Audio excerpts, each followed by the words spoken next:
Welcome to another episode of the Daily Brief here at the Dakota, and I am Jonathan Starr.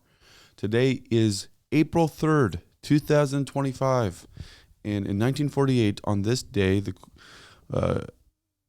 associated with the Cold War, U.S. President Harry S. Truman signs a Marshall Plan authorizing $5 billion in aid for 16 countries. 1968, Martin Luther King Jr. delivers his "I've Been to the Mountaintop" speech. He was assassinated the next day.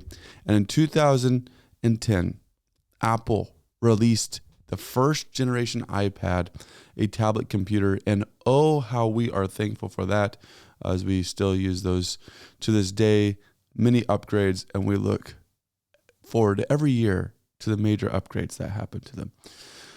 Weather this week, we are continuing in the 40s today. It could dip a little bit tomorrow back into the 30s, but this weekend looks to be beautiful and sunny. And next week, I'm still looking forward to 60-degree temperatures in the middle of next week. Perhaps we can go play golf or something like that. You just never know. We have some news that is going around Minot and the state. First off, there was a podcast that Rob Fuller shot on his Let's Talk About It podcast concerning the mayor resignation, North Dakota term limits, and daylight savings time. In that episode, Rob tackles some hot button issues, including breaks down in depth the behind the scenes action that went into the mayor's resignation, the North Dakota shifting stance on term limits. Of course, this shifted back even after the podcast was recorded, where we'll have more on that later. And the persistent debate over daylight savings time. Yeah, that's fine. Let's just get rid of the hour change, but let's keep daylight savings time. That's my opinion on it, but they didn't listen to me, and we will have more on that later too. Choosing Minot's next mayor, special election versus city council. With Mayor Tom Ross officially resigning on April 1, Minot now enters a 15-day window to decide how his replacement will be chosen. City council can appoint a current member, likely Council President Mark Janser, to serve through June 2026, or citizens can petition for a special election. Only 136 valid signatures are needed to trigger a citywide vote. The clock is ticking, and Minot residents must now choose. Leave it to the council or make their voices heard at the ballot box. You can read the full write-up that we did here at the Dakota on this. We included some comments from a former mayoral candidate. It's really an interesting conversation because understandably, the citizens of Minot want to be a part of the decision-making process, but with the tight timelines and having to literally have another election for the same position the next year, it really makes you consider whether or not it's worth it. But we'll be finding out soon how that is going down. What I've heard is that signatures are being collected. Term limits changes revived for possible statewide vote in North Dakota.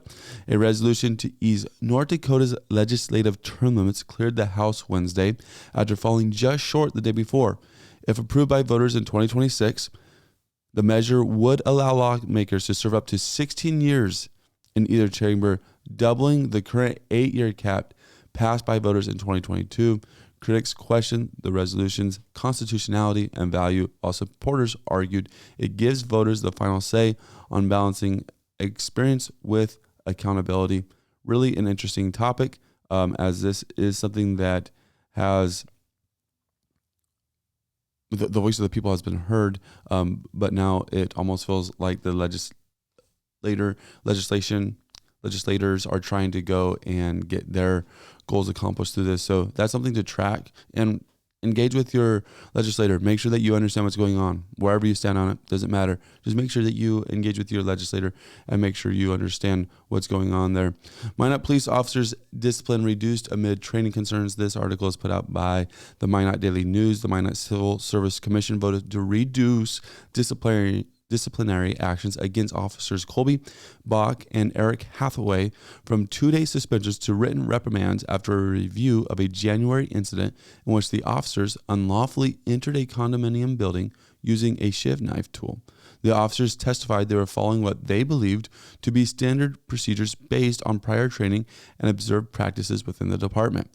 Commission members emphasized that the issue pointed to broader concerns with training protocols rather than intentional misconduct, stressing the need for clearer guidance and improved instruction to preserve public trust in law enforcement.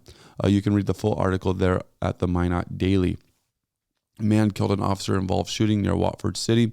KX has the full article. A man is dead following an officer-involved shooting Monday evening south of Watford City. According to authorities, deputies responding to a domestic call encountered a non-compliant suspect who claimed to be armed and advanced on officers despite repeated commands.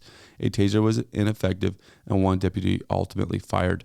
The man later died at McKenzie County Hospital. The incident is under investigation by the North Dakota Bureau of Criminal Investigation, and the deputy involved is on administrative leave pending the outcome. The law firm that represented Nicole Rice released a statement on their reaction to the verdict. Of course, the reaction is something that went a little bit viral throughout North Dakota and maybe even beyond. KMOT has an article on it. After Nicole Rice was acquitted in the 2007 murder of Anita Knutson, her defense team from San Law faced backlash for their emotional courtroom reaction. In a public statement, the firm explained their close bond with Rice's family and the intense 3-year effort behind the case. While apologizing to those offended, especially Knutson's family, they emphasized that their reaction came from relief, not disrespect. Trump announces sweeping new tariffs to promote U.S. manufacturing, risking inflation and trade wars. The AP has the full article on this one. President Donald Trump has declared a national economic emergency and unveiled sweeping new tariffs up to 34% on Chinese imports and 20% on goods from the EU, aimed at boosting U.S. manufacturing. The move, bypassing Congress, has sparked fears of global trade wars, rising consumer costs, and economic slowdown. Critics warn of inflation and disruption, while allies prepare countermeasures. As prices on essentials and goods like toys soar, Trump insists the tariffs are about restoring fairness to a system he has said has long plundered America. You can read all these articles and a couple more at mydakotan.com by clicking the Daily Brief. This is where we bring you the news headlines from the previous day over the podcast that perhaps you're watching now or listening to on Apple Podcasts or your favorite podcast source. Or you can read it at mydakotan.com. Thank you for watching this. And I do want to say that later today, 9 a.m., we're going to be having a special North Dakota Talk, as they all very are special. We're going to be having Jake Smits and Mike Sion on to talk about some really interesting topics that are going on in the legislature right now. There's a couple bills that are going to be impacting North Dakotans for many years to come if passed. One of them is to do with medical guardianship, and another one potentially we might get to is talking about some pesticides, things like that. We'll also be touching on term limits. We are trying to get an interview with a legislator. I don't know if we'll have that today or not. Another interesting conversation that we recently had was with the city finance director, David Lakefield. He stopped by the studio to talk about the 2026 budget process, what happens over there in the finance department. There's actually a lot of people working very hard to make sure that Minot is ran effectively on the finance end and a whole lot more. So make sure that you stay tuned for that. That'll probably be coming out tomorrow. Thank you for watching this episode of the Daily Brief. We hope that you subscribe, that you stay part of this community that we're building as we continue to work on bringing local news back to Minot and to North Dakota. Thanks for watching. Have a great day.